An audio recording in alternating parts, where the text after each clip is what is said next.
कहानी की शुरुआत 1977 में मिडल ईस्ट की एक इमारत से होती है, जहां हैरी एक आदमी से पूछताछ कर रहा था कि तभी उसकी नजर उस आदमी के मुंह में मौजूद एक पिन पर पड़ी, जिसे देखते ही ली ने अपने साथियों की जान बचाने के लिए खुद उस आदमी के ऊपर छलांग मार दी, जिसके बाद एक जोरदार धमाका हुआ जिसमें ली की जान चली गई। अपने साथी की इस बहादुरी से हैरी, मर्लिन और लैंसलॉट बहुत ज्यादा प्रभावित थे। इसके बाद हैरी लंदन में ली की विधवा बीवी मिचेल से मिलने उसके घर गया, जहां उसने मिचेल को एक खास मेडल दिया जिसके पीछे कुछ नंबर लिखे हुए थे, जिनका इस्तेमाल वो कभी भी मदद मांगने के लिए कर सकती है। पर मिचेल ने इस मेडल को लेने से साफ इनकार कर दिया, जिसके बाद हैरी ने वो मेडल ली के बेटे एग्जी को दे दिया कि हो सकता है कभी उसे इसकी जरूरत पड़ जाए। खैर, इसके 17 साल बाद अर्जेंटीना में प्रोफेसर आर्नोल्ड को कुछ लोगों ने बंधक बना लिया था, जो अब अपने बॉस के आने का इंतजार कर रहे थे कि तभी उन्हें दरवाजे पर एक दस्तक सुनाई दी, और जैसे ही एक आदमी ने दरवाजा खोला तो उसके सामने लैंसलॉट खड़ा था,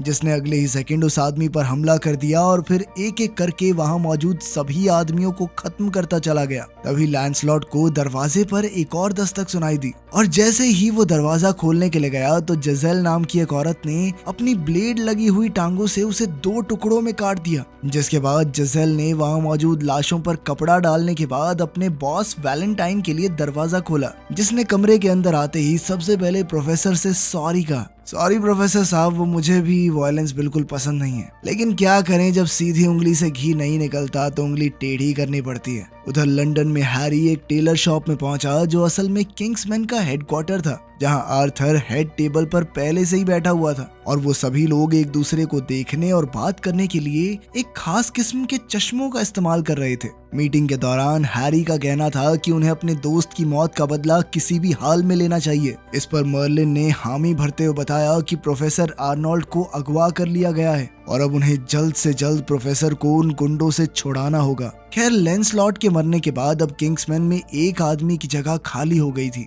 जिस पर हैरी ने कहा कि मैं किसी को जानता हूँ जो ये जगह ले सकता है। उधर अब तक एग्जी भी काफी बड़ा हो चुका था, और अब वो अपनी माँ मिचेल और उसके नए पति डीन के साथ एक छोटे से घर में रहता था। लेकिन डीन और एग्जी का रिश्ता कुछ खास अच्छा नहीं था, और उन दोनों में अक्सर बहस चलती रहती। हर बार की तरह डीन से बहस करने के बाद एग्जी अपने दोस्तों के साथ शराब पीने के लिए एक बार में पहुंचा, लेकिन इस बार डीन ने अपने एक दोस्त रॉटवाइलर और दूसरे साथियों को एग्जी को पीटने के लिए कहा, जिसके बाद रॉटवाइलर और उसके साथियों ने एग्जी को परेशान करना शुरू कर दिया। पर इस बहस के बीच एग्जी ने किसी तरह से रॉटवाइलर की गाड़ी की चाबी उठा ली, जिसके बाद उसने बाहर जाते ही उसकी गाड़ी को पागलों की तरह घुमाना शुरू कर दिया। और जैसे ही रॉटवाइलर को इसके बारे में पता चला तो उसने डीन को खबर देने के लिए तुरंत ही उसे फोन किया, पर तब तक पुलिस ने भी एग्जी का पीछा करना शुरू कर दिया था, जिनसे बचने के चक्कर में एग्जी गाड़ी को रिवर्स गियर में भगा रहा था। लेकिन इसी चक्कर में उसने गलती से गाड़ी को ठोक दिया, लेकिन इसके बावजूद वो रुका नहीं और उसने एक बार फिर भागने की कोशिश की,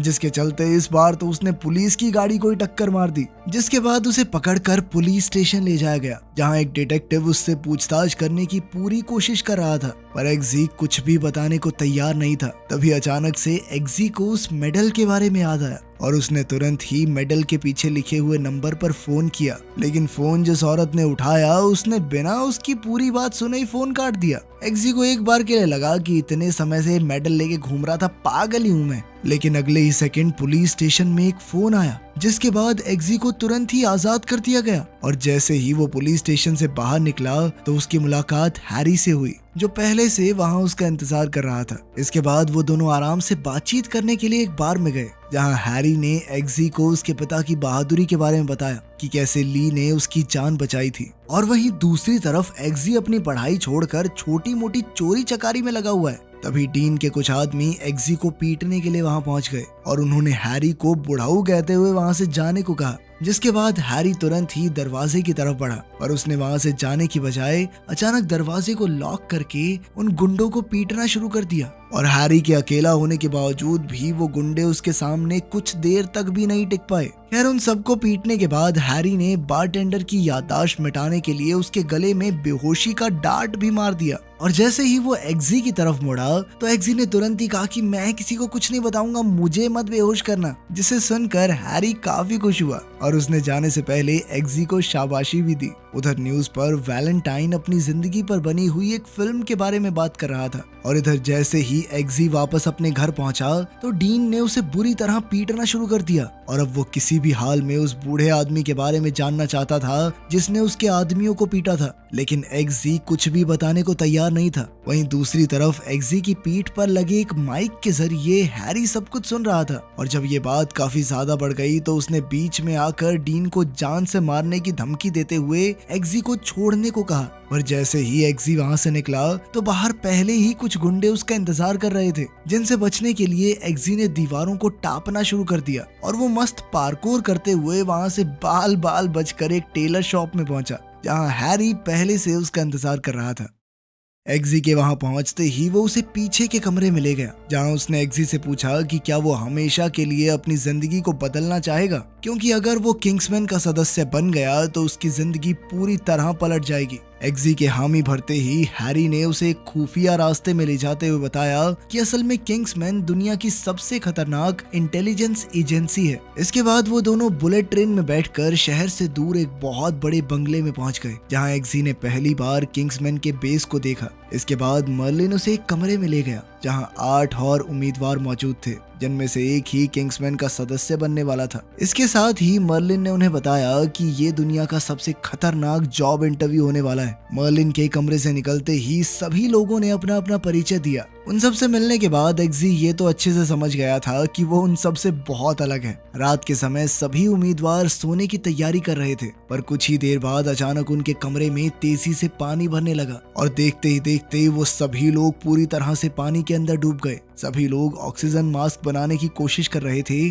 पर वहीं एग्जी का ध्यान एक शीशे पर गया और उसने तुरंत ही उसे तोड़ने की कोशिश की। वहीं उस शीशे के दूसरी तरफ मर्लिन खड़ा हुआ था और उसके वहां से हटते ही वो शीशा टूट गया। एग्जी को उसकी सूझबूझ के लिए शाबाशी देते हुए मर्लिन ने उन सभी को बताया कि वो लोग अपने पहले टेस्ट में फेल हो चुके हैं क्योंकि उन्होंने अपने एक साथी को मरने के लिए पीछे छोड़ दिया। जिसके बाद सभी उम्मीदवार तुरंत ये समझ गए कि ये परीक्षा मजाक नहीं होने वाली। उधर प्रोफेसर आर्नोल्ड ने वापस अपने काम पर आना शुरू कर दिया था जहां उनकी मुलाकात हैरी से हुई। हैरी जानता था कि जरूर प्रोफेसर आर्नोल्ड ने बहुत जरूरी जानकारी किडनैपर्स को दे दी है, इसी शर्त पर उसे आजाद किया गया होगा। लेकिन जब प्रोफेसर प्यार से कुछ भी बताने को तैयार नहीं हुआ तो हैरी ने उसका कान खींचना शुरू कर दिया। पर अगले ही सेकंड प्रोफेसर के सर में एक धमाका हुआ, जिसके बाद अचानक 2 आदमियों ने हैरी पर हमला करना शुरू कर दिया, जिनसे बचने के लिए वो खिड़की के रास्ते भागा। उधर वैलेंटाइन ये जानकर खुश था कि उसकी सिक्योरिटी उनके काम आई। उधर वैलेंटाइन को जैसे ही इस बारे में पता चला तो उसने तुरंत अपने आदमियों से कहा कि पता लगाओ कि आदमी कौन है, और साथ ही उसने अपने आदमियों से कहा कि उसके खुफिया काम को जल्द से जल्द पूरा करें। उधर मर्लिन ने सभी उम्मीदवारों को बताया कि उन सभी को एक एक पपी अडॉप्ट करना होगा जो पूरी ट्रेनिंग में उनके साथ रहेगा। इधर हैरी अपने ऊपर हुए हमले की वजह से हॉस्पिटल में दाखिल था। खैर जल्द ही एग्जी को पता चला कि हैरी को एक मिशन में बहुत ज्यादा चोट लगी है और वो हॉस्पिटल में भर्ती है। जब एग्जी उससे मिलने के लिए आया तो मर्लिन ने उसे सिर्फ अपनी ट्रेनिंग पर ध्यान देने को कहा, लेकिन ट्रेनिंग भी कुछ खास नहीं चल रही थी क्योंकि एग्जी का पपी बहुत ज्यादा आलसी था। दूसरी तरफ वैलेंटाइन अपनी फैक्ट्री में चिप्स को बनते हुए देख रहा था और वहीं दूसरी ओर हैरी होश में आ गया। एकेडमी में भी सभी उम्मीदवारों की ट्रेनिंग जोरों शोरों से चल रही थी। साथ ही हमें पता चलता है कि वैलेंटाइन बहुत पहुंचा हुआ आदमी है। एक रात वो स्कैंडिनेविया की राजकुमारी के साथ डिनर कर रहा था जहां राजकुमारी का कहना था कि उसका प्लान एकदम बेवकूफी भरा है। वहीं दूसरी तरफ प्राइम मिनिस्टर को वैलेंटाइन का प्लान बहुत ज्यादा पसंद आया। वैलेंटाइन की बात को काट कर राजकुमारी जैसे ही वहां से निकली तो उसके ऊपर हमला हो गया, जिससे बचना उसके लिए नामुमकिन था। वहीं दूसरी तरफ प्राइम मिनिस्टर ने अपने कान के पास चिप डलवा ली, जिसके बाद वैलेंटाइन ने उसे प्रोजेक्ट का हिस्सा बनने के लिए मुबारकबाद दी। इधर हैरी अब पूरी तरह से ठीक हो गया था और उसने एग्जी को टॉप 6 में पहुंचने के लिए बधाई दी। तभी मर्लिन ने उन्हें एक वीडियो दिखाते हुए बताया कि असल में प्रोफेसर की मौत एक इम्प्लांटेड चिप से हुई थी जो वैलेंटाइन ने उसके कान के पास लगाई थी। और ये बात सुनते ही एग्जी ने उन दोनों को एक खबर के बारे में बताया जो उसने कुछ दिन पहले टीवी पर देखी थी। असल में वैलेंटाइन पूरी दुनिया में अपने सिम फ्री में बांट रहा था जिनके अंदर फ्री इंटरनेट चलेगा। वैलेंटाइन का पता नहीं, हमें तो अंबानी ने बांटे थे। ये खबर सुनने के बाद अब हैरी एक बार वैलेंटाइन से मिलना चाहता था जिसकी जिम्मेदारी मर्लिन को दी गई। खैर अगले दिन टॉप 6 कंटेस्टेंट्स का एक काफी खतरनाक टेस्ट था जिसमें उन सभी को आसमान से कूदकर एक पर्टिकुलर टारगेट पर लैंड होना था और ये सब कुछ उन्हें रेडार से बचते हुए करना होगा। इशारा मिलते ही वो सभी लोग बिना कुछ सोचे कूद गए, पर रॉक्सी एक बार के लिए घबरा गई, लेकिन इसके बावजूद उसने एग्जी को फॉलो करने का फैसला किया। आसमान के बीचों बीच मर्लिन ने उन्हें बताया कि उनमें से एक के बैग में पैराशूट है ही नहीं,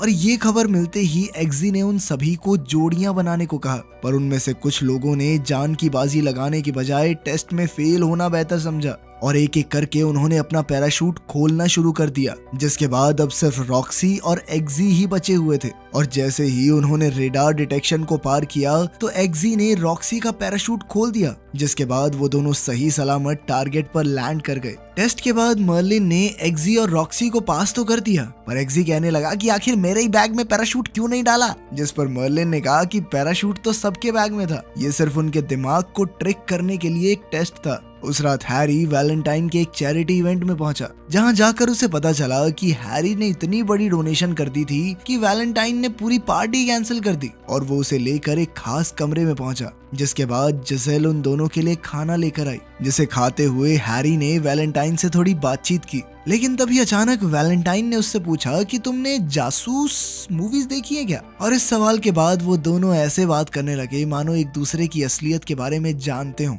हैरी को अलविदा कहने के बाद जब जिसेल ने वैलेंटाइन से पूछा कि तुमने इसे जाने क्यों दिया, तो वैलेंटाइन ने बताया कि मैंने इसकी ड्रिंक में एक माइक्रो नैनो चिप डाल दी थी। उधर हैरी को भी वैलेंटाइन के एक चर्च ग्रुप से जुड़े होने की खबर मिली। इधर वैलेंटाइन एक बार फिर से स्कैंडिनेवियन राजकुमारी से मिला, जो अब भी उसकी शर्तों को मानने से साफ इनकार कर रही थी। साथ ही वैलेंटाइन ने उस जगह पर कई और फेमस लोगों को भी कैद किया हुआ था। वहीं दूसरी ओर वैलेंटाइन के फ्री सिम्स के लिए दुकानों पर भीड़ लग गई थी।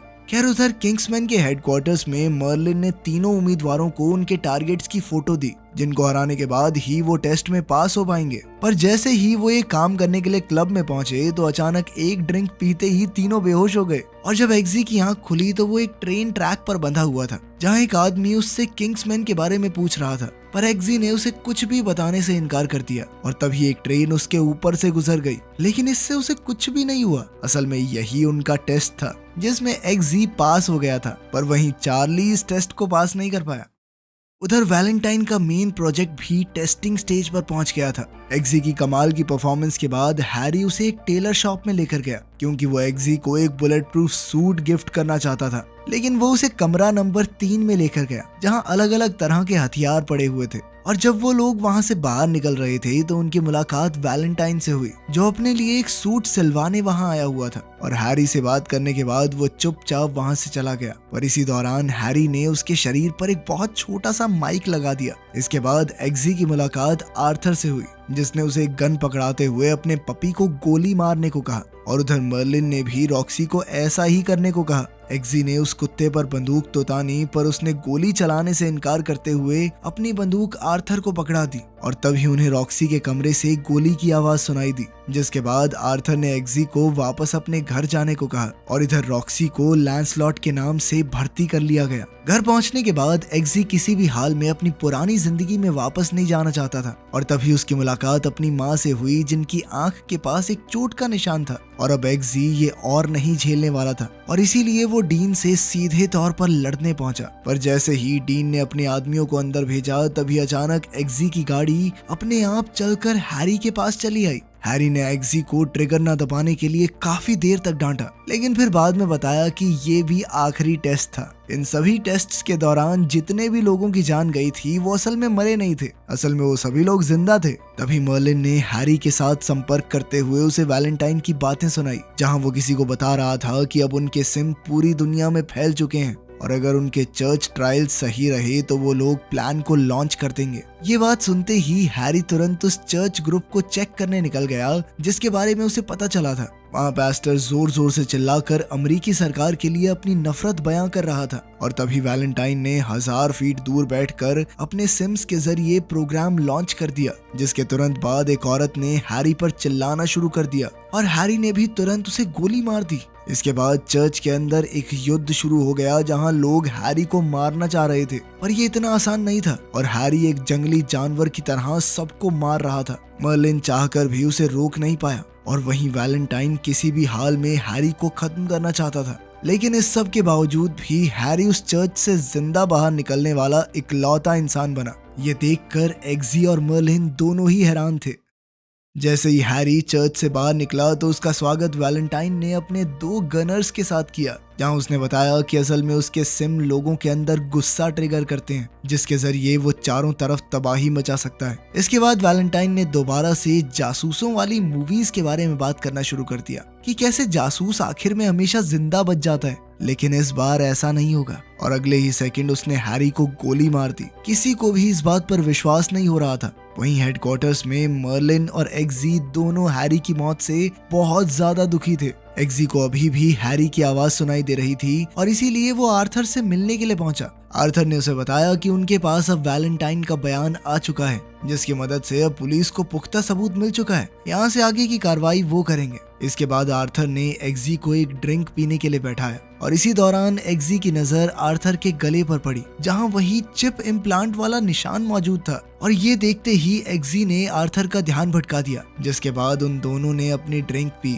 जैसे ही एग्जी ने अपना ग्लास खत्म किया तो आर्थर ने उसे बताया कि उसकी ड्रिंक में जहर मिला हुआ था। अब उसके पास सिर्फ 2 रास्ते थे, या तो वो वैलेंटाइन के प्रोजेक्ट का हिस्सा बन जाए या फिर भगवान के प्रोजेक्ट का। आर्थर के मुताबिक धरती अपने अंदर रह रहे वायरस को खत्म करना चाहती है, जो कोई और नहीं बल्कि इंसान ही थे। और वैलेंटाइन के मुताबिक अगर धरती को तबाह होने से कोई बचा सकता है तो वो होगा इंसानों का खात्मा। लेकिन उसका ये सारा भाषण सुनने के बाद भी एग्जी उसके साथ जुड़ने के लिए तैयार नहीं हुआ, जिसके बाद आर्थर ने जहर को एक्टिवेट कर दिया, जिसका असर एग्जी के ऊपर नहीं बल्कि आर्थर के ऊपर ही हुआ, क्योंकि एग्जी ने दोनों ड्रिंक्स को बदल दिया था। आर्थर के मरते ही एग्जी ने तुरंत उसके गले में लगी हुई चिप को निकाल लिया। उधर पूरी दुनिया के सिम एक्टिवेट होने में अब सिर्फ 6 घंटे बचे हुए थे और जैसे ही मर्लिन को आर्थर के बारे में पता चला तो उसने इस मिशन को रॉक्सी और एग्जी के साथ ही करने का फैसला किया, जिसके बाद वो लोग एक प्राइवेट प्लेन में सवार हो गए, जहां मर्लिन ने उन्हें बताया कि उन्हें सबसे पहले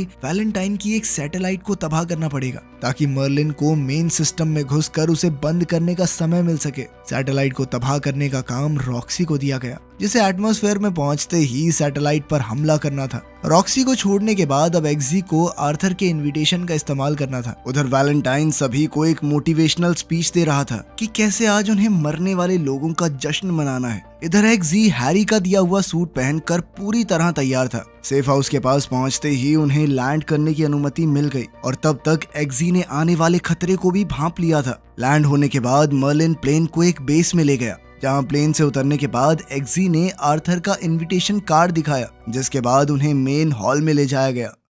अब बस 18 मिनट बचे हुए थे और इसीलिए उसे जल्द से जल्द कंट्रोल रूम में पहुंचना था। वहीं रॉक्सी लगभग मिसाइल फायर करने ही वाली थी, तभी एग्जी ने स्कैंडिनेवियन प्राइम मिनिस्टर को बेहोश करके मर्लिन को एक्सेस दिला दिया। लेकिन मिसाइल फायर करने से पहले ही रॉक्सी का बलून फट गया और इधर चार्ली ने भी एग्जी को पकड़कर वैलेंटाइन को बता दिया, पर तभी एग्जी ने उसे बिजली का झटका देकर वहीं गिरा लिया और वहीं दूसरा बलून फटने से पहले रॉक्सी ने मिसाइल को फायर कर दिया। इस सब के चलते वैलेंटाइन ने टाइमर को 16 मिनट से 2 मिनट में बदल दिया। इधर मर्लिन प्लेन को तैयार करते हुए एग्जी को निकलने का रास्ता बता रहा था। एग्जी प्लेन की तरफ बढ़ता हुआ तेजी से लोगों को मार रहा था, क्योंकि अब उनके पास सिर्फ 1 ही मिनट बचा था। उधर रॉक्सी भी तेजी से धरती की तरफ बढ़ रही थी, पर तभी अचानक मिसाइल जाकर सीधा सैटेलाइट से टकरा गई, जिसके चलते काउंटडाउन ही बंद हो गया। तभी मर्लिन की नजर एक बायोमेट्रिक लॉक पर पड़ी, जिसके बाद उसने एग्जी को कई सारी बंदूकों का ऑप्शन देते हुए कहा कि किसी भी हाल में वैलेंटाइन के हाथ उसके कंप्यूटर को ना छुएं।